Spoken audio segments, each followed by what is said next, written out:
We were contemplating on the translation of the word chemda, and we came about with lust, materialistic lust.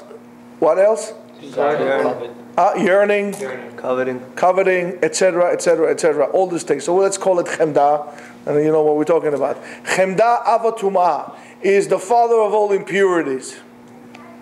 Why? Because chemda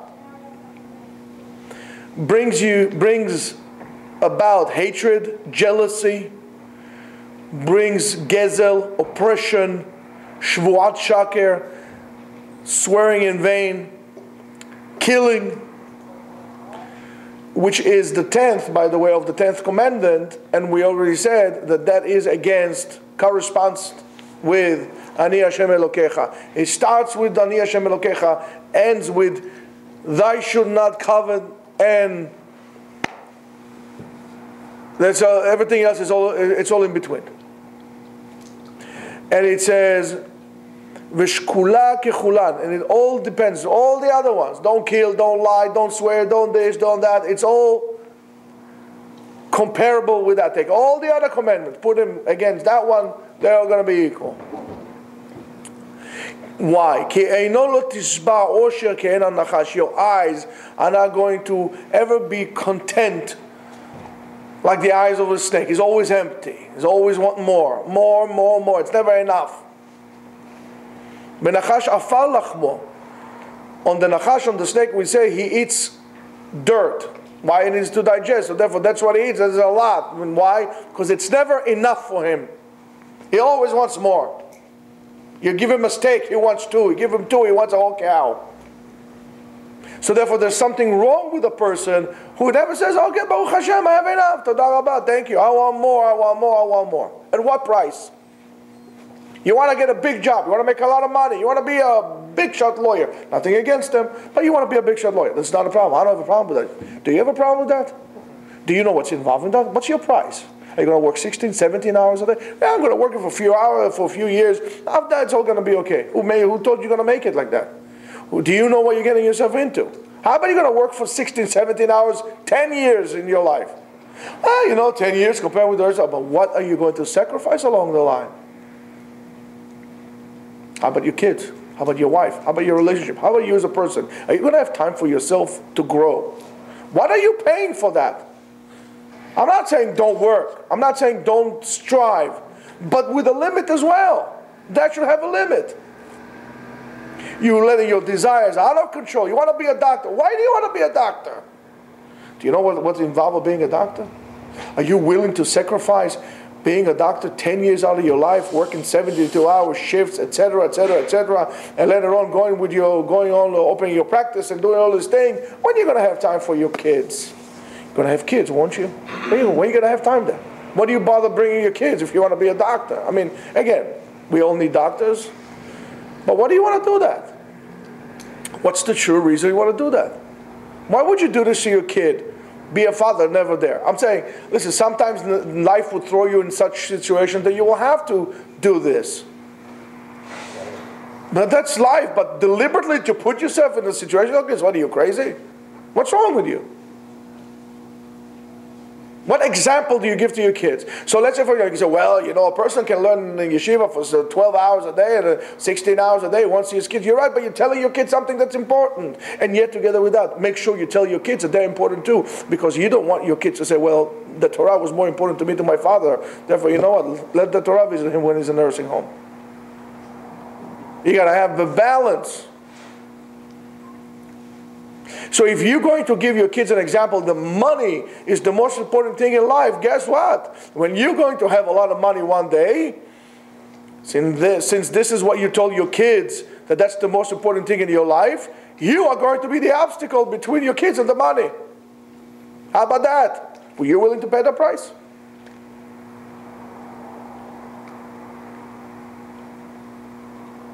When you say, later on, when I come to a different turn in my life, then I'm going to change my ways. Who guaranteed you're going to get there? Live today like there's no tomorrow. I'm not saying irresponsibly, but in other words, bring meaning to your life.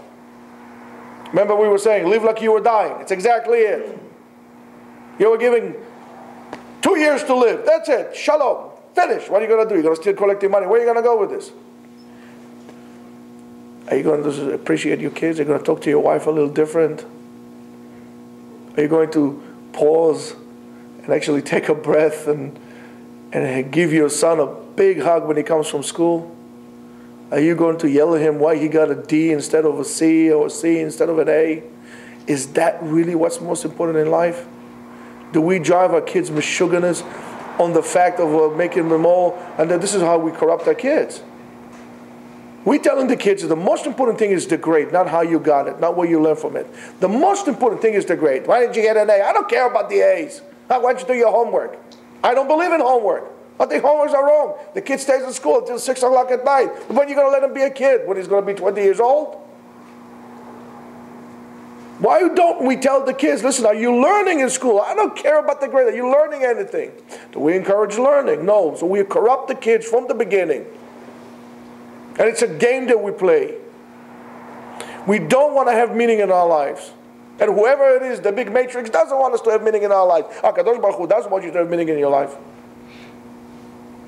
When you have no meaning in your life, I can put the meaning in you as I wish. So if you tell me, why do people go to cults? Right? Cults. Simple as that. It's simple as that. There's no difference between going to a cult, Hare Krishna, whatever it is, than regular life. Life itself is a cult. We are all a part of the cult of personality, aren't we? Celebrities. And everything, that we have, politicians and so on and so forth. Life is a cult. The only thing that is not a cult is the cult of is this life of Torah, because Torah does strive to give you freedom to think on your own. Because if that was a cult, we will never have a room for. So what do you think about this issue in the Gemara? What's your opinion about it? No, there's no opinions. That's what it is. We're going to tell you what it is. No. What's your opinion? What do you think about that? What do you think about it? You know what? Maybe you're wrong, but your opinion is just as valid as his opinion, which is terrific. Yes, you know what? Let's write it down, and this is how Gemara is written. From the way the Gemara was written, you can see that everybody's opinion counts. Maybe we don't hold like that because of the chain of command of how do we actually, but your opinion is valid, and we want to hear your opinion, and your voice is important. There's no cult in Judaism. At least it shouldn't be. And that's why we're all equal in the eyes of Hashem. And that's why if you believe in God, there's no room for desire. Something especially that is not yours, because you don't see Kadosh Baruch Hu's actions in it. He gave it to you, He gave it to me. Of course, according to Kabbalah, it becomes even worse when you desire something that is not yours. A person that desires something that is not yours is called Katan Emunah. It doesn't have Emunah. It doesn't believe. He's a non-believer. He can practice all the mitzvot. 612 mitzvot. One he failed. Believe. Take this and throw it out. What good does it do? There was a Israeli Bob Dylan. His name was Meir Ariel. He died years ago. He was quite of an interesting figure. He wrote one time it's not a song, more of like a statement. It's called the neighbor's grass is always green. And he describes how you always try to make sure that the neighbor's grass is always green by making his grass always look yellower and more yellow than, and so on and so forth, right? In other words, he was okay with the fact that the neighbor's grass is always green. And it's okay, let it be more green. But sometimes society says, no, you're not allowed to have the neighbor. You're going to try to make yours greener than his. That's called competition.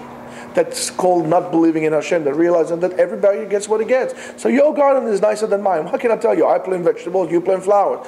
Okay, so yours is nicer than mine, but I cannot eat I can eat your flowers, but I can share you my vegetables. So that's what you choose to do. That's fine. It's not a problem. The implementation of competition in people is bad. To try to implement, everybody will be competing with each other. That's bad. That's not good. It's terrible. That's our society. You have a house? Okay. He's going to have a bigger house than mine. Bigger house than yours. A bigger car. It becomes terrible.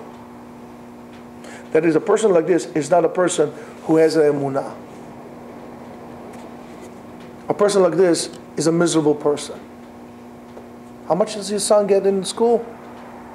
100. Mine got 100, but in the better school. You turn your kid into an instrument of your possessiveness. In other words, you're out of your mind. For that, we don't say what Tehillim says. In Tehillim it says, Ashrei kol chosei bo. Lucky are those who take coverage or refuge in Hashem. Ki ma'amin, that he believes, sheyesh Eloha ba'olam, that there is God in the world, sheyachol, that is able, umashgiach, and pays attention, and guards you over. V'ktiv, baruch ha'gever asher yiftach be'Hashem, v'haya Hashem miftacho. Hashem is your refuge. Not your insecurities. Okay, so I feel insecure, so I'm going to get myself bigger muscles, bigger guns, bigger cars, bigger this, bigger that. Look at the world, what happened with all plastic surgeries. We turn women into lunatics with all this Silicon Valley here. Why is that? Because what is the message that we give? That I don't care who you are as a human being, as a person. I care on the outside. And I don't even care if it's fake. In other words, you're saying, I'm a retard. Oh, what's wrong with you? This is not acceptable in the ways of halakha. There was a rabbi who died recently in Israel. And he was a quite controversial rabbi, but he did two things that he asked to be done in his funeral. He asked to have two songs sang in his funeral. One is Ein li eretz acheret. I don't have another land. This is my land. You know what's the second one? He asked to be sang, because his wife was there, Eshet Chayil, women of valor. Why? Because he used to love to sing this to his wife, and now that he's dead, he's not going to be able to. So for the last time, he wanted that song to sing, dedicated from him to his wife. For all you married people, when was the last time you felt like you want to marry your wife again? I mean, not the actual ceremony, maybe the actual, but when, I'm not talking about the halachic thing, because you're married. But when did you find this excitement in you that you wanted to marry her again? If you didn't, you have a problem. Not with your marriage. You have a problem with yourself. What happened to you? I mean, you didn't want to marry this woman one time. What happened now? Why don't you find it inside of you? What happened to this in you? When you're singing Eshet Chayil to your wife, you're not just doing a ritual, Eshet Chayil, okay, let's go to the food. Eshet Chayil, because you are acknowledging what your wife had done for you, this woman who sits in front of you, better than any other woman in the world. All the pretty ones, the smart ones, the rich ones, the poor ones, the dirty ones, the clean ones. No, nobody is as good as you. And you did to me better than any other woman in the world, and you are more desirable and cherishable to me than any other woman in the world. Eshet Chayil mi'imtza. I am so lucky I found a woman like this. Rachok mipenim michra, batach balev ba'ala, I trust you. Kamu banea v'Yeshua. The sons, get up and praise your mother. Ba'ala v'yehalela, the husband should praise her. Rabot banot asu chayil. Many women did great things in the world, but you, alit al kulana, you're superior to all. Say it in your mouth. Say it in Chinese if that's all it takes for you to understand. Understand what you're saying. You're not singing, you're making a declaration. Do you believe what you're saying? So if you say that, how can you desire somebody else's wife? You don't believe, therefore the God has sent it to you. So therefore, listen, you got a big problem. So Rabotai. And then it says, Hashlech yavcha al Hashem. Throw your trust on Hashem. Ve'u yichalkelecha. And He will give you nourishment. He will take care of you. Not a person. Hashem. You have to trust Him. Uvetnai, in a condition. Sheyeh be'emet. It has to be truthful. Ubechol libo. Bli shum pitpuk. With any doubt. Throw it. Since we have a doubt, well, we have to work on the doubt. But ve'od and more, beheyoto boteach, when you are trusting Hashem, don't go to the stock market. Hashem, let me pick this one. No. What are you going to do with your bitcha? Ya'asok b'torah u'v'mitzvot b'chol hirur klal. When you're learning Torah, when you're learning Torah, you're doing all these things, do it with all your heart without any doubt. Not to say, oh, I'm learning Torah here. Maybe I could have done something else, wrap another package, build another house, flip another burger, make another deal. No, when you do that, all your heart, tocho kevaro, inside out. When you learn in Torah, the whole world does not exist. HaKadosh Baruch Hu, my life is in your hand. I'm doing what I'm doing because I trust you with all my heart. And how I'm going to do it? Talk the talk and walk the walk. Sit down and learn. Do it with all your heart. There's nothing better than you to learn Torah. Anything in the world you could regret besides learning Torah.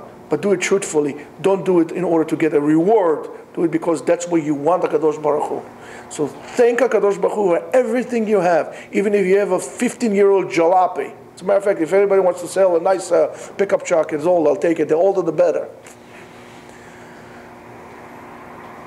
Be thankful for what you have. See the bracha in everything that is yours. Don't desire more. I want to buy more. I want to buy more. I want to buy more. I want to buy more. I want to buy more. I want to buy more. Why do you want to buy more? Because you don't see the bracha in what you have. More and more and more. For what? More money for what? To spend it, so why are you working? To spend it, so why are you working? You don't see the bracha. When you choose your mate, your wife, look at what is important, not in the production outside. And never, ever be afraid to say, thank you. You are the best. You are the best, and you are the best thing that happened in my life. And you should be so lucky to one day realize that the women you pick to be your wives, more than a husband to a wife, it's a wife to the husband, it's the best thing that happened to you in your life. And when you realize that, be the first one to admit it every Shabbat. Eshet Chayil Mi'imtza. Sing it. Sing it to your wife. Look at her. And be grateful. That is finding Hashem in everything. I wish you all happy hunting for wives and happy blessing. And make sure, and really your homework, and whatever goes through your day today, even if it's just for one day, I want to give you homework. Your homework is to find the bracha, the blessing in everything that happens or you have or comes your way today. Not the complaint. I want the bracha. Start practicing in that. Finding the bracha. It will become a habit. But find the bracha in everything that comes your way. Find the good in everything that comes your way. Most likely, at the end of the day, is going to be a better day. If not, we're going to talk. Have a great day.